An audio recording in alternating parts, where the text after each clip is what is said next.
बिस्मिल्लाहिर्रहमानिर्रहीम। शुरू अल्लाह के नाम से जो बड़ा मेहरबान निहायत रहम वाला है।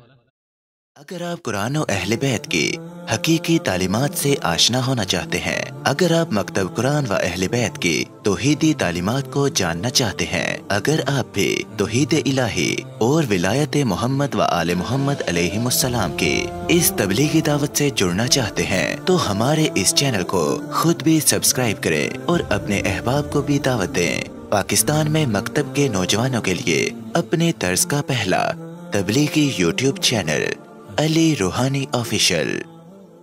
आऊज़ु बिल्लाहि मिनश शैतानिर रजीम। बिस्मिल्लाहिर्रहमानिर्रहीम। अल्हम्दुलिल्लाहि वस्सलातु वस्सलामु अला अहलिहा। अल्लाहुम्मा सल्लि अला मुहम्मद व आले मुहम्मद व अज्जिल फरजहुम। मोहतरम नाज़रीन व सामीन, अस्सलामु अलैकुम व रहमतुल्लाहि व बरकातुहू। आज की नई वीडियो के साथ हाज़िर खिदमत है। मैं हूँ अली रूहानी और आप देख रहे हैं हमारा ऑफिशियल यूट्यूब चैनल। मोहतरम नाज़रीन व सामीन, गुज़श्ता 4 दिन की तख़ीर के बाद आज आपकी खिदमत में हाज़िर हो रहे हैं। तख़ीर के लिए माज़रत। इस दौरान खाकसार के तकरीबन 11 के करीब मेडिकल टेस्ट हुए जी, जिसका मैंने एक दफ़ा जिक्र किया था आपको। एक दफ़ा दोबारा से सारे टेस्ट होने हैं और अभी 3 टेस्ट मज़ीद बाकी हैं।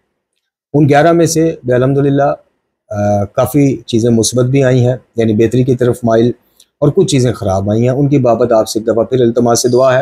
मिसाल के तौर पे जैसे यूरन यानी पेशाब के ज़रिए प्रोटीन का खराज बहुत ज़्यादा आया है। नॉर्मल रेंज 20 होनी चाहिए और मेरी 1000 से भी ज़्यादा आई है। और इसी तरह रेड सेल ज़्यादा आए, यानी खून गाढ़ा बहुत ज़्यादा है।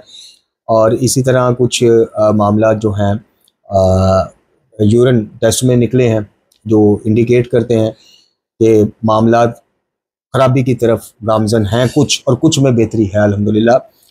तो आपसे दोबारा से इल्तमास है, न्यूरोपैथी का जो मसाइल हैं टांगों के पैरों के, वो बदस्तूर जारी हैं, उनके हमले जारी हैं जी। वो डॉक्टर हजरात कहते हैं कि इसका इलाज कोई नहीं न्यूरोपैथी का। न्यूरोपैथी में आपकी पिंडलियों की, पैरों की उंगलियों की वेनें बिल्कुल आहिस्ता आहिस्ता सिकुड़ जाती हैं। सर्दी महसूस होती है हर वक्त, पाँव ऐसे, गर्मी में भी ऐसे लगता है जैसे बर्फ़ में रखे हों, क्योंकि उनमें ब्लड की जो सर्कुलेशन है वो ना होने के बराबर हो जाती है। तो उस वजह से फिर दर्दें, और बाज़ दफ़ा कोई चीज़ लग भी जाए पाँव पे तो फील ही नहीं आपको होता, पाँव का ज़ख्म आपको पता है। तो बखैर ये इस वजह से थोड़ी तख़ीर हुई। आज की वीडियो के 2 मौज़ूआत हैं जी। एक दफ़ा फिर मेड बाय अमेरिका शेख जो हैं, और तबर्रेबाजी की वजह से सहाबा कराम और उम्मतुल मोमिनीन पर बदज़ुबानी की वजह से मलंगी शियों का हीरो और मलंगी शीयत का शेखुल इस्लाम जनाब हसन अल्लाह यारी, उनका एक और क्लिप सामने आया है जिसमें कॉलर से बात करते हुए वो वाज़ेह तौर पर, अभी पिछले दिनों मेरी एक मैं नाम नहीं चलने लेता, यारी साहब के चाहने वालों में से किसी से बात हुई तो उन्होंने कहा नहीं जी, वो पसे पर्दा यारी साहब कहते हैं कि मैं ये कहता हूँ कि कुरान कामिल है, अहले सुन्नत जो हैं वो इसको कामिल नहीं मानते, और अहले सुन्नत हज़रात जो हैं वो उनके यहाँ रवायात हैं। तो मैं उस सिलसिले में उनको कहता हूँ कि जनाब साबित करो कुरान कामिल है ये। तो मैंने उनसे उस वक्त भी कहा था कि आप इसको हलफ दे के पूछिएगा, मेरे पास तो इसका वीडियो प्रूफ मौजूद है जिसमें कह रहा है शिया सुन्नी जाए बाहर में। मैं कहता हूँ कुरान नाकस है, माज़अल्लाह सुम्मा माज़अल्लाह। तो इस वीडियो में तो बात यहाँ हो गई। इस वीडियो में आप समाअत फरमाएंगे अहले बैत अलैहिमुस्सलाम के ऊपर, जनाब अमीर कायनात के ऊपर, जिस तरह इसने बहुत ज़्यादा तोहमतें पहले लगाई हैं, एक दफ़ा फिर तोहमत लेके हाजिर हो गया है और सरेआम बरमला सोशल मीडिया पर बैठकर जाली शेखुल इस्लाम साहब फरमा रहे हैं कि अहले बैत अलैहिमुस्सलाम इस कुरान को मुकम्मल नहीं मानते थे, नाऊज़ु बिल्लाह, कामिल नहीं मानते थे। और इसमें से अहले बैत की सिफ़ात और शानें जो बयान हुई, सिफ़ात और शानों पर मुश्तमिल आयात जो थी वो निकाल दी। सहाबा कराम के हवाले से मज़म्मती आयात जो थी वो भी निकाल दी गई, जहाँ उन्हें जहन्नम की वईद सुनाई गई बकौल यारी के, वो आयात भी निकाल दी गई। मोहतरम नाज़रीन व सामीन, अच्छा दूसरा हिस्सा जो है वो आजकल आपको पता है एक हॉट टॉपिक, एक हॉट इशू बना हुआ है। जनाब इंजीनियर मोहम्मद अली मिर्ज़ा साहब जो हैं उनको पहले अरेस्ट किया गया और फिर अरेस्ट होने के कुछ दिनों बाद या अगले दिन उन पे 295C के मुताबिक जो है वो FIR दर्ज की गई। तो वो सोशल मीडिया पे आप देख रहे हैं कि उनके हामियान और मुखालिफिन दोनों अतराफ से वीडियोज़ आ रही हैं और लोग अपने अपने दलाइल दे रहे हैं। तो इस पर कुछ गुफ्तगू करेंगे कि इसमें हमारा नुक्ता नज़र क्या है, क्योंकि बहुत ज़्यादा लोग इनबॉक्स कर रहे थे व्हाट्सएप पे भी, इस बाबत आप भी तो कुछ अपना वो बयान कीजिए। लेकिन कुरान मजीद फुरकान हमीद के साथ इस यारी की और और ये अकेला यारी नहीं है। मैंने उस दिन कमाल हैदर, आयतुल्लाह कमाल हैदर जो है, उनकी वीडियो का क्लिप लगाया था।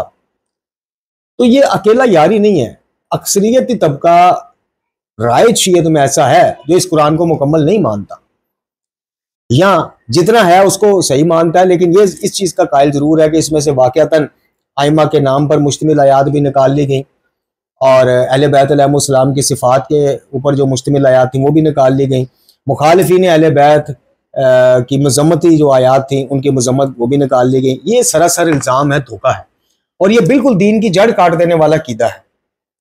क्योंकि जिस चीज़ के ऊपर आप फ़ख्र करते हैं कि अल्हम्दुलिल्लाह हमारे नबी अकरम खातिमुल अंबिया हमारे क़यामत में जो हमारी शिफात करेंगे, जिनकी शिफात का मोहताज हैं, रसूल कायनात, रसूल आज़म, फ़ख्र मौजूदात मोहम्मद मुस्तफ़ा सल्लल्लाहु अलैहि वसल्लम, कि आपके पैरों पर मैं खाकसार अपने माँ बाप, अपने आप और अपनी आल औलाद को कुर्बान कर दूँ आपके कदमों पर।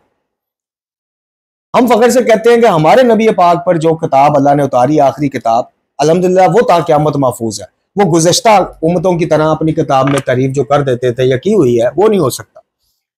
दूसरा, जब आप बड़े फ़ख्र से गैर शिया बरादरान के आगे ये हदीस सकलैन पेश करते हैं तो किस मुंह से पेश करते हैं? वो हजरात जो कुरान को नाकस मानते हैं। भाई हदीस सकलैन में सकले अकबर जो है, जो पहली ज्यादा भारी चीज है, वो कुरान है, अल्लाह की किताब। और वहां पे किताब अल्लाह ही का लफ्ज है, आयात अल्लाह की आयतों का नहीं है। यानी उस वक्त किताब मौजूद थी, कुरान किताब की शक्ल में मौजूद था, जमा शुदा मौजूद था। तो हदीस सकलैन का पूरा आपका मुकदमा ही, माफ कीजिएगा माजरत के साथ समझाने के लिए, पूरा मुकदमा ही जो है वो धंस जाता है कि जब आप सकले अकबर को तो नाकस मानो और सकले असगर की आप उसमें आप तनकीस की बात को बर्दाश्त ही ना करो, और एतराज करने वाला नास भी है, ये है वो है, जो कि ठीक है, बिल्कुल ठीक है। आले मोहम्मद अलैहिस्सलाम पर जो बिला वजह के एतराज़ात या उनसे बुग़्ज़ की बुनियाद पर, वो नास भी है, इसमें शक कोई। लेकिन इसको क्या कहेंगे भाई? सकले असगर की तौहीन करने वाला, उनसे बुग़्ज़ रखने वाला जहन्नमी है, नास भी है, नो डाउट। क्योंकि ये रसूलुल्लाह सल्लल्लाहु अलैहि वसल्लम ने बताया कि अगर तुम्हारे दिल में मेरे अहले बैत का बुग़्ज़ राई के दाने के बराबर भी हुआ तो जन्नत तो दूर, जन्नत की खुशबू नहीं ऐसा बंदा सूंघ सके। लेकिन सकले असगर को सरेआम नाकस कहने वाला, अल्लाह की हिफाजत पर शक करने वाला, क्या उसका ईमान बच जाता है? वो फिर भी मोमन रहता है? ये सवाल तो कीजिए, कभी अपने आप से कीजिए। अगर आपको डर लगता है बड़े मामा पोशों से करने से, अपने आप से तो कीजिए कि कुरान मजीद को नाकस समझने वाले, अल्लाह रब्बुल इज्जत की हिफाजत का जो वादा है, इन्ना नहनु नज़लना ज़िक्रा व इन्ना लहू लहाफ़िज़ून, उस पर शक करने वाले, सूरह मुबारका बकरा में जो कहा गया कि ना इस किताब इलाही में मफहूम पेश कर रहा हूं, ना बातिल आगे से दाखिल हो सकता है ना पीछे से, उस पर शक करने वाले, हुदल लिल मुत्तकीन के हादियों के लिए, मुत्तकीन के लिए हदायत वाली किताब है, उस पर शक करने वाले, क्या उनका ईमान बाकी रह जाता है? इस्लाम बाकी रह जाता है? और आले मोहम्मद अलैहिस्सलाम के फजाइल पर शक करने वाले, वो तो आपके नजदीक निकल जाते हैं बाहर, दायरा इस्लाम से भी और मोमनियत से भी। तो ये सवाल तो सोचिए, आपका मुकदमा ही सारा कमजोर हो जाता है। ना सिर्फ फिरकों का मुकदमा बल्कि इस्लाम का ही मुकदमा कमजोर हो जाता है कि जब आप बरमला सोशल मीडिया पर बैठ के, यानी आप इस चीज पर मोहर तस्दीक सब कर रहे हो कि जो लोग बचपन में ये जुमले सुन सुन के बड़े हुए हैं कि शिया दा कुरान हो रहा है, शिया ने इमाम दे कोल असली, ये तो सेम लफाज अब उसने कह दिया, आपने सुन लिए, तो फिर बाद पे तो आपने मोहर। अहले सुन्नत में भी रिवायात हैं तारीफ कुरान के ऊपर, जैसे वो बकरी खा गई, कोई सुन्नी स्कॉलर सामने लाए जो उन रवायात को ऑन करता हो, कोई अहले हदीस स्कॉलर लेके आए, कोई भी नहीं करता। इधर हम सिर्फ इस चीज पे कि जब हमें कहा जाता है कीदा मोहम्मद कुरान से साबित करें, वाज़िया तौर पे, वैसे तो जब हम वो उलियुल अमर वाली आयात पेश करते हैं या वो जो हालत रकू में वो ज़कात देने वाली, उस पर 100 तावीलात उठ जाती हैं, उस बारे में जो रवायात हैं उसके असनाद के ऊपर 100 बहसें खुल जाती हैं। लेकिन वाज़िया तौर पे वो कहते हैं कि कोई मोहकम आयात पेश करें, क्योंकि मोहकम आयात में अल्लाह पे ईमान, अल्लाह के रसूलों पर ईमान, फरिश्तों पर ईमान, किताबों पर ईमान और आखिरत पर ईमान, ये एक म्यार करार दिया अल्लाह रब्बुल इज्जत ने। तो वो फिर सवाल करते हैं गैर शिया कि भाई अगर मनसूस मिन अल्लाह होता है तो इसको भी इसी तरह, इन चीजों की तरह अल्लाह रब्बुल इज्जत को अपनी किताब में बयान करना चाहिए। ये उनका एतराज है। अब उसमें हमने अल मकतब में भी इस सिलसिले में अल्हम्दुलिल्लाह एक बाब बांधा, इस दफा में, इस चीज के दफा में। तो वाजिया जब मैं कुरान से आयत पेश ना कर सकूं तो मैं उस अकीदे का जाके दामन थाम लूं, उन अकीदे वालों का कि जो कहते हैं कि इसमें सब कुछ था, ये निकाल लिया गया, इमामत भी थी, थे आइमा के नाम भी थे, वो निकाल लिया गया नहीं। तो मोहतरम नाज़रीन सामीन, सबसे पहले आप इस खुद साख्ता नजरियात के और शीयत को, मैं आपको एक बात बता रहा हूँ और बड़े अरसे से बता रहा हूँ कि किसी नासबी ने शीयत को वो नुकसान नहीं पहुंचाना जो ये पहुंचा के जाएगा। आप देखिएगा, आप देखिएगा, शीयत की दरारों को जितना ये खोल जाएगा ना, किसी नासबी की जुर्रत नहीं है कि शीयत के अंदर इतना बड़ा रखना डाले जितना बड़ा रखना ये जाली शेखुल इस्लाम अमेरिका में बैठा हुआ, मेड इन अमेरिका शेखुल इस्लाम और शेखुल हदीस डाल रहा है और डाल के जाएगा, आपको बताएगा कि शीयत के पल्ले मैं क्या छोड़ के जा रहा हूं, कख भी नहीं छोड़ना इससे। आप इसका क्लिप समात फरमाएं। और अहले ईमान जिनके सीनों में अल्हम्दुलिल्लाह मोहब्बत कुरान, कुरान पर ईमान, अल्लाह की हिफाजत पर ईमान, वो जज्बा भी है। और अगर ये बातें मैं साइड पे भी कर दूं तो क्लिप के बाद आपको मैं जो अहादीस मासूम बताऊंगा, मासूमीन अलैहिमुस्सलाम, उन पर अगर आपका ईमान है कि जिस तरह अल्लाह ताला हुदल लिल मुत्तकीन के मुत्तकियों के लिए हिदायत किताब है, तो नाकस किताब से कौन हिदायत लेगा बताइए। तो जिनका ईमान उन चीजों पर है, उनसे मेरी दरखास्त है इस मसले को इजी मसला ना ले, दीन खालिस अपनाएं, कुरान और सुन्नत पर मुश्तमिल, सुन्नत मोहम्मद वाले मोहम्मद अलैहिस्सलाम और अल्लाह का कलाम कुरान मजीद, ये दो बुनियादें हैं दीन की। इन दो बुनियादों में से भी कोई जिस बुनियाद को हिलाना चाहेगा वो असल में समझ जाए कि वो दीन को हिलाना चाह रहा है। ये शख्स शियों को बिल्कुल कादियानी दिजालों की तरह उम्मत से, वो तो ज़ाहिर है कि अल्हम्दुलिल्लाह शिया सुन्नी बरेलवी देवबंदी अहले हदीस सबका मुत्तफिका फैसला कि ये कादियानी जो हैं ये इस्लाम के दायरे से बाहर हैं और ये दजाल है, इनके जो भी मुरब्बी शरबी हैं जो लोगों को कादियानियत की तरफ बुलाते। तो हसन अल्लाह यारी शेखुल इस्लाम साहब भी उसी पैटर्न पर चले हुए हैं। सहाबा कराम के ऊपर सरेआम गालम गलूच करना, तबर्रेबाजी करना, मातुल मोमिनीन खासकर जनाब हजरत आयशा रजी अल्लाह ताला अन्हा उम्मुल मोमिनीन के ऊपर जबान दराज करना, फोश गुफ्तगू उनसे मंसूब करना, कुरान को सरेआम नाकस कहना, आपके मुज्तदीन को लवातत ज़दा कहना, लवातत के बचपने में शौकीन रहे, नाउज़ु बिल्लाह, तोहमत लगाना, आपकी नज़रों में कुरान का सहाबा कराम का इख्तिलाफात जो हैं वो हैं, लेकिन कुरान के ऊपर शक करवाना, सहाबा कराम पे तबर्रा करवाना, गालम गलूच को जायज करार देना, इसका वो भी क्लिप मेरे पास है जिसमें यह कह रहा है कि जनाब मौला अली ने सफीन में कहा, तो वो आम बंदों को कहा कि आम बंदों को गालियां ना दो, पर खैर है। तो ये सारे जो इसने आप में नजरियात नौजवानों में इंजेक्ट किए हैं, सब्र कर जाइए, कुछ अरसा ठहर जाइए, आपको इनके नतीजे इंशाल्लाह मालूम हो जाएंगे। आप जरा इस जाली शेखुल इस्लाम का क्लिप समाप्त करें। अहले बैत अलैहिस्सलाम ने कभी तस्लीम नहीं किया कि ये कुरान कामिल है। अहले बैत अलैहिस्सलाम के अहादीस इस मसले में बहुत ज्यादा है कि कुरान में कमी की गई है। कहां पे कमी की गई? दो मकामात पर। वहां उस मकामात पर जहां पे अहले बैत अलैहिस्सलाम के फजाइल और उनके मकामात और उनके अस्माए मुबारकत है, जहां पे अहले बैत अलैहिस्सलाम के फजाइल और उनके मकामात और उनके अस्माए मुबारकत है, सही, उनको इन लोगों ने हज़फ कर दिया। और वो दूसरा मकाम वो है कि जहां पर सहाबा की शदीद मजम्मत थी, सहाबा की नाम के साथ, उनकी निशानी के साथ कि फिलहाल ने ये क्या है, ये उसके उनके निफाक की दलील है, उनकी जहन्नमी होने के दलाइल थे वाज़ेह जो थे, उन लोगों ने उनको हज़फ कर दिया। ठीक है, अपनी सियासी मसलहत और मनफात के लिए। और तरतीब नज़ूल वाला जो कुरान है या जो मुकम्मल कुरान है, बकौल आपके कि अली रज़ी अल्लाह अन्हु ने जो कुरान जमा किया था, तो क्या वो कुरान हमें किसी शक्ल में भी मिल सकता है या वो कहीं ऐसा है कि हम उसको पढ़ सकें? मुसलमानों को मुसलमान मिल सकता है जब तक इमाम महदी अलैहिस्सलाम नहीं आएंगे, नहीं मिलेगा आपको। जब तक इमाम महदी अलैहिस्सलाम नहीं आएंगे, नहीं मिलेगा आपको, कहीं किसी के पास नहीं है। नहीं, तो आप ये जो दावा कर रहे हैं कि कुरान पाक अली रज़ी अल्लाह अन्हु ने जमा किया, तो वो कुरान पाक अली रज़ी अल्लाह अन्हु ने किसको दिया? वो कहाँ? इमाम मेहदी तो उस वक्त में नहीं। जी हाँ, वो अपने अहले बैत में रखा उसको। जी हाँ, वो अपने अहले बैत में रखा उसको।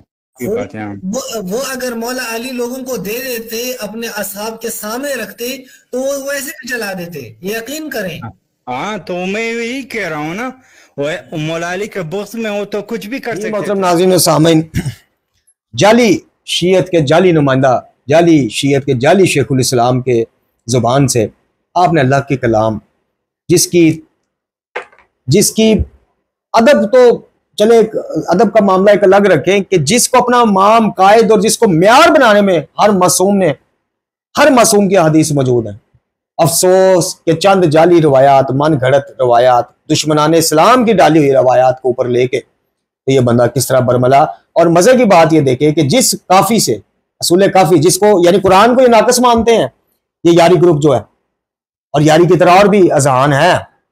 यह मैंने अर्ज की कि अकेला यारी नहीं है भाई, वो चूंकि अमेरिका में बैठा है, गैर मुल्की अकाउंट की गोदी में बैठा हुआ है, तो वो बरमला कहता है इधर कई ढके छुपे मैं आपको नाम गिनवा सकता हूं कि जो इसी अकीदे के कायल है कुरान के बारे में, लेकिन तकिया करके बैठे हुए। तकिया ये है ही नहीं। तकिया तो सिर्फ इतनी सी बात है कि किसी जगह आपको पता चले कि मैंने बता दिया अपने अकीदे को तो मैं गया, या मेरी इज्जत या मेरा माल या मेरी जान, वहां पे आपको इतनी की इजाजत जरूर है कि आप अपना अकीदा छुपा लो, वो झूठ में नहीं आएगा। बस ये है तकिया। ये तकिया थोड़ा है कि यार इबादत कॉन्फ्रेंसों में इधर उधर जाके हम मुकद्दसात अहले सुन्नत की तौहीन करने वाले को शिया नहीं समझते, हराम है फलान है, और तौहीन करने वाले के मजम्मत में भी आपका कोई बयान ना आए। कुरान आपके नजदीक मुकम्मल कामल है और जनाब इधर सरेआम कुरान को नाकसज़दा कहने वाले की मजम्मत में आपका बयान ही कोई ना आए। ये तकिया नहीं है, माजरत के सारी मुनाफिकत है। तकिया और चीज, और वो तकिया भी आप और मेरे जैसे आम अवाम के लिए है। नबी और नबी के बाद इमाम जो होता है, जो हमारे अकीदा इमामत के मुताबिक रसूलुल्लाह सल्लल्लाहु अलैहि वसल्लम के बाद दीन की तशरीआत और तोज़ीहात और हिफाजत दीन उनके फ़राइज़ मनसबी में शामिल होते हैं, वो भी तकिया नहीं कर सकते भाई। जब असल और नकल की पहचान कराने वाले ने तकिया कर लेना है तो मैं खालिस दीन कहां से लूं? बताइए। मुझे क्या पता कि इमाम ने यह फरमान हालत तकिया में कहा, इरशाद फरमाया, या हालत तकिया के बगैर इरशाद फरमाया। तो पूरा एक गुंजल बना दिया गया जनाब इसमें लंगी शीयत में। इंशाल्लाह अल्लाह रब्बुल इज्जत से दुआ है कि अल्लाह ताला इतनी मोहलत जरूर मेरी जिंदगी को देना आप अल्लाह ताला दे, यानी कि मैं जो तबलीगात के हवाले से और कुरान और खालिस अहले बैत की तालीमात के हवाले से जो करना चाहता हूँ वो कर गुजर। तो इंशाल्लाह इसी सिलसिले की कड़ी है हकीकी शिया कायद का खुलासा, बहुत जल्दी आप इस चैनल पे देखेंगे। दूसरा, मैं शुरू में एक चीज़ आपको बताना भूल गया मादत के साथ, इंशाल्लाह 1 से 2 दिन तक आप अली रूहानी पंजाबी ऑफिशियल चैनल भी देखेंगे। पूरी दुनिया में जो हमारे पंजाबी सुनने वाले, समझने वाले, बोलने वाले, जिनको ज़्यादा पंजाबी की समझ आती है, उन बहन भाइयों के लिए हम पंजाबी में भी तबलीगात का सिलसिला शुरू कर रहे हैं। तो हमारी इधर कम्युनिटी पे भी उसका लिंक लग जाएगा इंशाल्लाह, और उसमें जो जब पहला दर्स आएगा तो वो उस वीडियो का लिंक भी इधर हम लगा देंगे। आप सबसे मुल्तमस हैं कि रूहानियतनामा वो एक अलग चीज़ है, उसमें शॉर्ट दुरूस आएंगे और उसका बिल्कुल आप देखें, उसको विजिट करें उस चैनल को, रूहानियतनामा को, उसका मवाद ही अलग है, इसका अलग है। इसमें तफसीली दुरूस हैं, मुज़म्मती दुरूस हैं, रद्द अमल वाले हैं। रूहानियतनामा का बिल्कुल अलग एक चैप्टर्स अलग है, और पंजाबी जो हमारा होगा इंशाल्लाह उसके बिल्कुल अलग मौज़ूआत होंगे। आइए अब इसी असूल काफ़ी की चंद रवायात को लेके यारी और यारी जैसे जहान गुज़श्ता कई सालों से, 100 सालों से कुरान को नाक़िस मानते हैं, लेकिन इसी काफ़ी में जो कुरान के हक़ में उसको म्यार करार देने में रवायात हैं। वैसे असूल काफ़ी हसन अल्लाह यारी के नज़दीक सारी मोतबर है, हालांकि ऐसा नहीं है, ऐसा नहीं है, हरगिज़ नहीं है। कुरान के अलावा कोई किताब नक्स के पाक नहीं हो सकती, यह समझा नहीं जा सकता। पाक हो भी तो उसमें गलती का शायबा रखा जा सकता है। सिर्फ कुरान एक ऐसी किताब है कि उसमें गलती का शायबा रखना भी रहा। तो इसी असूल काफ़ी में जनाब 22वें बाब में आप देखें अहदीस को अखज़ करने का मेयार, ये इस बाब का उन्वान है। जनाब अबू अब्दुल्ला अलैहिस्सलाम फरमाते हैं कि रसूल खुदा सल्लल्लाहु अलैहि वसल्लम ने फरमाया, हर हक की एक हकीकत है और हर सवाब दोस्ती के लिए एक नूर है। बस जो हदीस मेरे अल्लाह की किताब के मुवाफिक है इसको अखज़ करो, और जो हदीस मेरे अल्लाह की किताब के मुखालिफ है इसको छोड़ दो। तो अगर अहले बैत के नज़दीक कुरान कामिल नहीं, तो ये आप खुद बता दीजिए कि इमाम जाफर अल सादिक अलैहिस्सलाम क्या फरमा रहे हैं।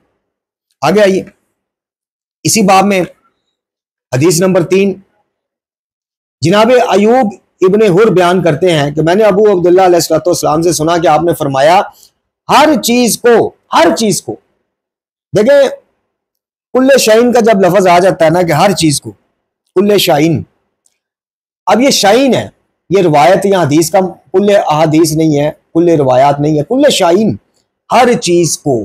अब इस हर चीज ने बहुत ज्यादा चीजों को समेटा हुआ। इमाम जाफर अल सादिक अलैहिस्सलाम फरमाते हैं कि हर चीज को किताब खुदा की तरफ पलटाओ, हर चीज। अब मैं बताता हूं कि मैंने चीज का रोना क्यों डाला हुआ। हर चीज में हर दुआ भी आ जाती है जो आइमा अहले बैत अलैहिस्सलाम के बाद गढ़ी गई, हर रस्म भी आ जाती है वज़ादारी के उन्वान से हो, हर वो चीज वो अकीदा भी आ जाता है जो फज़ाइल अहले बैत के नाम से हो। तो हमें ये कितना खूबसूरत मेयार दे दिया हमारे आइमा ने अपनी मौजूदगी में। किसी एक इमाम ने यह नहीं कहा कि जो चीज तुम तक पहुंचे उसको लेके हमारे तक पहुंचो, हमसे तस्दीक कराओ ना। हर इमाम ने अपनी मौजूदगी में कहा कि जो चीज तुम तक पहुंचे इसको किताब खुदा पर पेश करो। इसके पीछे कोई तो लॉजिक है। तो इमाम फरमाते हैं कि हर चीज को किताब खुदा और सुन्नत रसूल अल्लाह सल्लल्लाहु अलैहि वसल्लम की तरफ पलटाओ। हर वो हदीस, अब यहाँ पे हदीस का लफ्ज आ, हर वो हदीस जो कुरान के मुवाफिक नहीं वो झूठ है, इसको कबूल ना करो। जनाब अबू अब्दुल्लाह अलैहिस्सलाम फरमाते हैं कि रसूलुल्लाह सल्लल्लाहु अलैहि वसल्लम ने लोगों को खिताब करते हुए फरमाया, ऐ लोगों, मेरी तरफ से जो हदीस तुम्हारे पास आए अगर वो मुवाफिक कुरान हो तो वो हदीस मेरी है, मैंने इसको बयान किया है, इसको कबूल करो, सीनों से लगाओ। और कुरान के मुखालिफ अगर वो हो तो वो बयान मेरा नहीं, मुझसे मंसूब। अहले बैत कुरान को कामिल नहीं मानते तो ये बयानात, ये हदीस, ये रवायात किसकी हैं? अगर अहले बैत की नहीं है तो किसकी हैं? और माज़अल्लाह अगर अहले बैत जिनका तमस्सक यानी जिनका साथ कुरान के साथ अल्लाह के नबी सल्लल्लाहु अलैहि वसल्लम करवा के गए, अगर अहले बैत दिल में इसको नाकस मानते थे और सरेआम आके ये कहते थे कि इसको थामो, इसकी इताअत करो, इसको म्यार करार दो, तो फिर माज़अल्लाह सुम्मा माज़अल्लाह समझाने के लिए कह रहा हूँ, फिर अहले बैत अलैहिस्सलाम की क्या माज़अल्लाह सुम्मा माज़अल्लाह दो रुखी तालीमात हैं, पसे पर्दा और तो सामने और। क्या आपका दिल मानता है इस चीज को? अब आप इसी असूल काफी में जो कुरान की तारीफ के ऊपर कुछ रवायात हैं उनको और इनको लेके खुद किताब खुदा के पास जाएं तो बताइए कुरान किसकी तस्दीक करेगा? इन्ना नहनु नज़लना ज़िक्रा की वाली रवायात की तस्दीक करेगा या शक व शुबा वाली रवायात की तस्दीक करेगा? जनाब अबू अब्दुल्लाह अलैहिस्सलाम फरमाते हैं कि रसूल कायनात, फ़ख्र मौजूदात, खातिमुल अंबिया, मुर्शद व आका, मौला और सरदार सल्लल्लाहु अलैहि वसल्लम ने फरमाया कि जो किताब खुदा और सुन्नत रसूल की मुखालफत करेगा वो काफिर। बड़ी गहराई वाली रवायत है ये, जो भी अल्लाह की किताब और सुन्नत रसूल अल्लाह सल्लल्लाहु अलैहि वसल्लम की मुखालफत करेगा वो काफिर। अब आप सोचिए कि जो भी अल्लाह की किताब की मुखालफत करेगा, अल्लाह ने शिर्क का हर दरवाजा अपनी किताब में बंद किया है, हम अकीदत के नाम पर खोलेंगे तो हम कौन हो गए? मैं नहीं कहता, आप खुद फैसला। इसी तरह नहजुल बलागा खुतबा नंबर 174 क्या फरमाते हैं अमीरुल मोमिनीन? अमीरुल मोमिनीन का यह खुतबा उनकी जारी खिलाफत के बाद का। तो जब जनाब उस्मान इब्न अफ़्फ़ान ने बकौल गाली शियों के कुरान की आयात निकाल ली तो अमीरुल मोमिनीन तो खलीफतुल मुस्लिमीन बन गए जारी तौर पर। हमारे तो वो चले इमाम हैं रसूलुल्लाह सल्लल्लाहु अलैहि वसल्लम के बाद आपकी इमामत के हम कायल हैं, लेकिन बरादरान जो हैं उनको खुलफा राशिदीन में चौथे नंबर पे तरतीब वाइज। तो फिर अमीरुल मोमिनीन को माज़अल्लाह सुम्मा माज़अल्लाह किस चीज़ ने रोका था कि जो कुरान छुपा लिया गया, तारीफ शुदा कर दिया गया, उसको नाफिज क्यों ना किया? फिर अमीरुल मोमिनीन अली बिन अबी तालिब अलैहिस्सलाम का कुरान कबूल ना करना, इसमें आज के दौर तक, उस दौर से आज के दौर तक जितने करोड़ों खरबों इंसान पैदा हुए दुनिया से चले गए, उनका क्या कसूर को उनको किताब हिदायत, असल किताब हिदायत से दूर कर दिया गया, छुपा लिया गया उस किताब को। तो 12वें इमाम सरकार अल्लाह ताला फर्ज शरीफ वो किताब लेके आएंगे, क्यों? समझ आती है? आप अकली तौर पर भी जरा इन चीजों को तोला करें ना। उन बेचारों का क्या कसूर जो इस दौरान दुनिया में आए गए, असली किताब खुदा से महरूम रह गए? वजह ये अदालत खुदाबंदी के करीब बात है। आपके असूल दीन में तौहीद, उसके बाद अदल आपका असूल दीन है दूसरा, तो ये अदल इलाही है कि जो इमाम ज़मान अल्लाह ताला फर्ज शरीफ के ज़हूर से लेके क़यामत तक के जो मुसलमान मोमिनीन होंगे उनको बस असली किताब खुदा से हिदायत नसीब हो, बाकियों का क्या कसूर? आपका मेरा क्या कसूर? हमसे किस चीज़ का मुआवजा? फिर जब हम तक असल खालिस किताब ही कोई ना पहुंची, उसको तारीफ शुदा हम तक पहुंचा दिया गया। और तारीफ शुदा नाकस किताब माज़अल्लाह सुम्मा माज़अल्लाह समझाने के लिए बात कर रहा हूँ, नकले कुफर नाबाशद, कि अगर ये यारी जैसे बंदों की बात ठीक है माज़अल्लाह कि किताब खुदा तारीफ शुदा है, तो फिर उससे हिदायत कैसे, नाकस चीज से हिदायत कैसे मिल सकती? तो मौला क्या फरमाते हैं? याद रखो कि ये कुरान ऐसा नसीहत करने वाला है कि जो फरेब नहीं देता जी, और ऐसा हिदायत करने वाला है जो गुमराह नहीं करता, और ऐसा बयान करने वाला है जो झूठ नहीं बोलता। जो भी इस कुरान का हमनशीन हुआ वो हिदायत को बढ़ाकर गुमराही ज़लालत को घटाकर इससे अलग हुआ। जान लो कि किसी को कुरान की तालीमात के बाद किसी और लाया अमल की जरूरत नहीं रहती। क्या नाकस किताब के बारे में माज़अल्लाह कह रहे हैं कि इसके बाद किसी चीज की एहतियाज मोहताजी नहीं रहती? एहतियाज मोहताजी से है। और भाई एक चीज पूरी नहीं है, उसकी आयात ही निकाल ली गई, 18,000 17,000 गालियों के नजदीक आयात 6,000 कुछ रह गई, और आधे से ज्यादा हिस्सा निकाल लिया गया। तो मौला क्यों कह रहे हैं कि इसको अपनाने के बाद किसी चीज की मोहताजी नहीं रहती, और ना को कुरान से कुछ सीखने से पहले इससे बेनियाज हो सकता है। इसी से अपनी बीमारियों, इसी के जरिए यानी अपनी बीमारियों की शिफा चाहो, अपनी मुसीबतों पर अल्लाह से इसके जरिए मदद मांगो।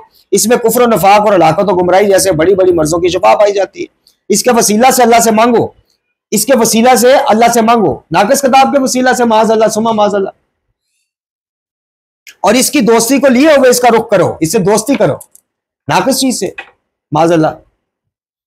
और इसे लोगों से मांगने का जरिया ना बनाओ, यानी फीसें तय करके कुरान ना पढ़ाओ लोगों को। यकीनन बंदों के लिए अल्लाह की तरफ मुतवज्जह होने का इस जैसा कोई और जरिया है ही नहीं। लो, और इमाम मासूम की जुबान भी मासूम है भाई, तालीमात भी खालिस हैं। वो कह रहे हैं अल्लाह से कुर्ब का इससे बेहतर, कुरान से बेहतर जरिया ही कोई नहीं। और हम जब कुरान की बात करें तो अहले कुरान, किताब काफी वाली पार्टी, फलानी पार्टी, टेंगनी पार्टी, तो माफ करना, फिर समझाने के लिए बात करता हूं। फिर किताबुल्लाह से ज्यादा अल्लाह का कुर्ब किसी चीज से नसीब नहीं होता। ये कीदा मैंने लिया ही मौला अली से, लाओ फतवा, ये मत आया था। सिर्फ एक खुदा, हाजत रवा, मुश्किल कुशा, ये मैंने कीदा लिया ही मौला अली अलैहिस्सलाम, मकतूब नंबर 31 वसीयतनामा जो इमाम हसन को लिखाया अलैहिस्सलाम, मैंने लिया ही वहां से। तो मुझ पर किस चीज के फतवे या मुझ जैसे दीगर मुअद्दिन पर क्या फतवे?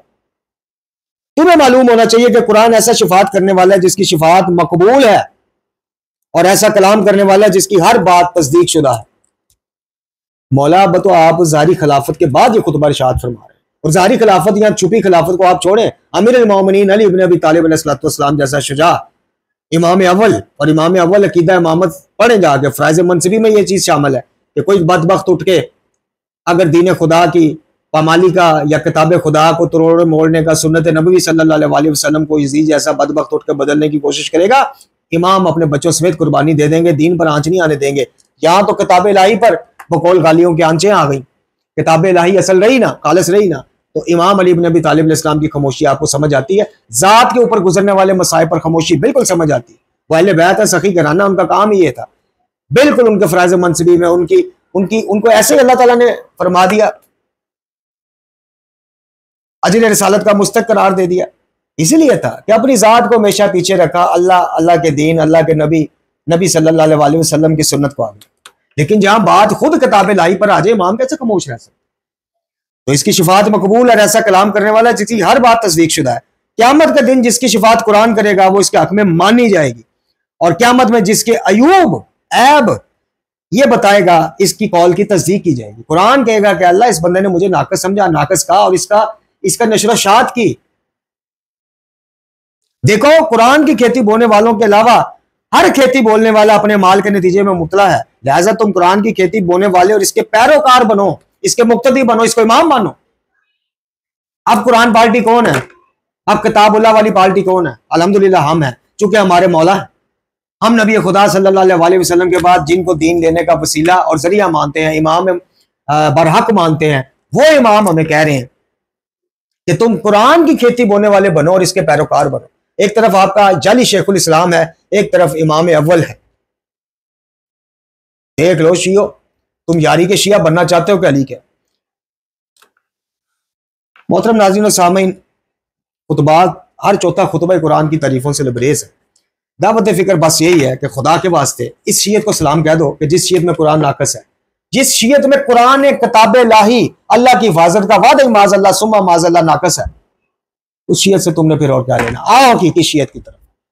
यह हकीकी शीयत जिसमें कुरान को रहबर बनाने का, इमाम बनाने का कहा गया, यह हकीकी शीयत कि जिस शीयत में हम नबी खुदा के बाद सल्लल्लाहु अलैहि वसल्लम जिन आइमाए बैत के पैरोकार हैं, वो हमें अल्लाह से करीब करते हैं, अल्लाह की किताब से करीब करते हैं, अल्लाह के नबी की सुन्नतों से करीब करते हैं, हमें सलीका सिखाते हैं, हमें कीदा सिखाते हैं। उस शीयत में आओ। इस शीयत को खैर बात कह दो, यह मलंगियत है, लबादा औलिया शीयत का। अब मुख्तसरन सी बात करेंगे जनाब इंजीनियर मोहम्मद अली मिर्जा साहब के हवाले से कि हमारा, देखें, सबसे पहली बात तो यह है मोहतरम नाज़रीन और सामीन, इंजीनियर साहब को अल्लाह रब्बुल इज़्ज़त ने जो दावत दीन और उनके बकौल तारीख में उनसे बड़ी दावत किसने लॉन्च नहीं की, उसका जो एक प्लेटफॉर्म, एक मौका दिया। आप यकीन कीजिए कि इंजीनियर साहब का कहीं कहीं तकब्बर और कहीं कहीं उनकी बदजुबानियां। देखें, इख्तलाफ और ऐसी जगह पे इख्तलाफ के जहां अक्सरियत एक अकीदे की कायल है, वहां पे आपने जब अपनी दावत लेके आना है और आपके नज़दीक वो हक पर नहीं है, आपकी दावत बिल्कुल कुरान और सुन्नत के मुताबिक है, तो उसी कुरान में जो है बड़े ऐसन तरीके से तबलीग करने का हुक्म भी मौजूद है। अब उनको जो FIR हुई है, देखें, जाती तौर पे आप पूछें तो जाहिर है कि ला इलाहा इल्लल्लाह मुहम्मदुर रसूलुल्लाह सल्लल्लाहु अलैहि वसल्लम पढ़ के मुसलमान होने वाला, कुरान और सुन्नत की तरफ लोगों को दावत देने वाला, वो गुस्ताख या तौहीन जानबूझकर करे या दिल से वो ऐसा हो, ऐसा दिल मानता नहीं। लेकिन क्या किया जाए कि इंजीनियर साहब बेधड़क होकर कुछ भी बोल देते हैं। अल्लाह रब्बुल इज्जत उनकी मुश्किलात आसान करे और वो अपनी यानी वो अपना उनको बताना चाहिए था जब उनसे ये जिस मामले की वजह से ये मामला बना उसकी उन्होंने वो क्या कहते हैं वजाहत भी दी, लेकिन उस वजाहत में भी वो अपनी उस चीज पर कायम रहे, यानी कायम यानी ये नहीं रहे कि मैं ऐसा समझता हूं माज़अल्लाह, मैं तो मत नहीं लगा रहा, यानी उसी तरीका कार पे कायम। अब इंजीनियर साहब कभी जनाब खिजर अलैहिस्सलाम जो शिया सुन्नी एक मुतफिक उनकी एक मुतफिक वो शख्सियत है और कुरान में भी उनका जिक्र है जनाब मूसा अलैहिस्सलाम के साथ, दीगर जगहों पर भी रवायात में कभी कहते हैं जी मैं ताड़ा खिजर मारता, कभी यहूदियों से मंसूब करके एक वर्ड यूज करना। देखें अल्लाह रब्बुल इज्जत के बाद अगर किसी का एहतराम है तो वो मेरे नबी का एहतराम सल्लल्लाहु अलैहि वसल्लम। अल्लाह रब्बुल इज्जत के बाद अगर किसी की अजमतें हैं मेरे रसूल कायनात की अजमतें सल्लल्लाहु अलैहि वसल्लम। अल्लाह रब्बुल इज्जत के बाद अगर किसी का अदब है तो मेरे नबी का अदब है सल्लल्लाहु अलैहि वसल्लम।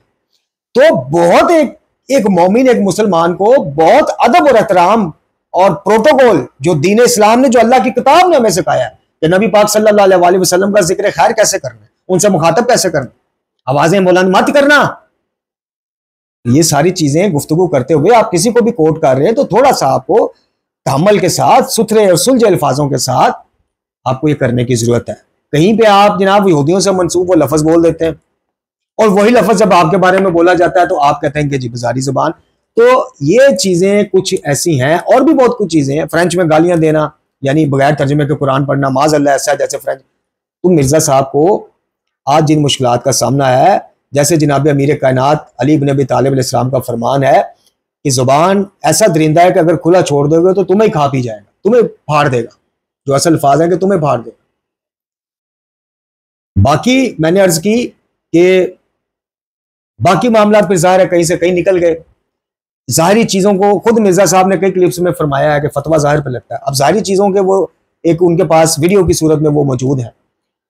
हम उनसे यानी जिनसे जिन्होंने राब्ता किया कि जनाब ये गुस्ताखी कर दी, ये गुस्ताख है, ये है, अल्फाज गलत बोले, बिल्कुल गलत बोले और बिल्कुल उनको फौरी जो है माजरत करनी चाहिए थी कि चलें जी मैं फ्लो में बोल गया, जो भी था। अव्वल तो माजरत आम मुझ जैसा तालिब इल्म चलो, लेकिन आपका तो दावा है कि माशाल्लाह तारीख इस्लामिया में आपके थ्रू अल्लाह पाक ने एक बहुत बड़ी दावत लॉन्च की और आपके स्टूडेंट आपको इमाम तक मानते हैं, तो आपको ज्यादा ख्याल करना चाहिए, सुलझे अंदाज में तबलीग करनी चाहिए, प्यार भरा मैसेज देना चाहिए।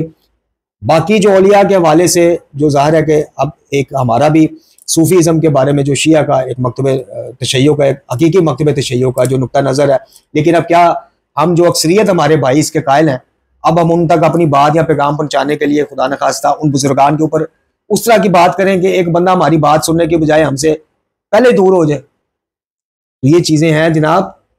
इंजीनियर साहब मेरे ख्याल में अपनी ज़ुबान के या जोन में एक आहिस्ता आहिस्ता उनके फॉलोअर्स बढ़ने के साथ साथ यानी तकब्बर की आप इंतहा देखें। मैं बात उससे करूंगा जिसके व्यूज़ मेरे जितने हो, कभी कहा जी मैं बात उससे करूंगा जिसके सब्सक्राइबर हमारे जितने हो। आम बंदे का हम नाम लेके उसको मशहूर कर दें। मेरे मुंह से मिर्जा साहब के अल्फाज है तो मेरे मुंह से किसी का नाम निकले हो तो रातों रात उन्होंने मिल जाना। ये तकब्बराना बातें एक आलिम दीन या दीनी तालिब इल्म को मुनासिब ज़ेबा नहीं। तो बारकैफ इससे ज्यादा हम इस मामले में गुफ्तगू नहीं कर सकते, ना करना चाहते हैं। अल्लाह रब्बुल इज्जत से दुआ है कि अल्लाह ताला हम सबको हिदायत से मुतमस्सिक रखे और हम सबको अदब रसूल कायनात और रसूल आज़म सल्लल्लाहु अलैहि वसल्लम हमारे बच्चों तक ये चीज़ पहुँचाए। मैं फिर अर्ज करूँगा कि बाद अज़ खुदाए बुजुर्ग तो ही किस्सा मुख्तसर। अल्लाह रब्बुल इज़्ज़त के बाद किसी की इज़्ज़तें हैं, अज़मतें हैं, करामतें हैं, बुलंदियाँ हैं, किसी का अदब है, किसी का एहतराम है, तो वो मेरे नबी, मेरे मुर्शिद, मेरे मौला, मेरे आका खातिमुल अंबिया सल्लल्लाहु अलैहि वसल्लम का है। आपके पैरों पर या रसूल अल्लाह, आपके पैरों की खाक पर मैं अपनी आल औलाद समेत कुर्बान हूँ। बाकी वो गुस्ताख हैं नहीं, ऐसा मैंने अर्ज की कि दिल नहीं मानता। उनका कुछ तकब्बर, कुछ उनकी बदजुबानियाँ, कुछ इस तरह की चीज़ें उनके आड़े आ गई। आज वो शायद इन्हीं चीज़ों के असीर बने बैठे हैं। लेकिन ये कहा जाए तो मेरा ख्याल है कि ये भी यकमुश्त ये फैसला कर देना भी मुनासिब नहीं। बाकी अल्लाह रब्बुल इज़्ज़त हम सबको कुरान और अहले बैत अलैहिस्सलाम की तालीमात से मुतमस्सक रखे। वाखिर दुआना अनिल हम्दुलिल्लाहि रब्बिल आलमीन।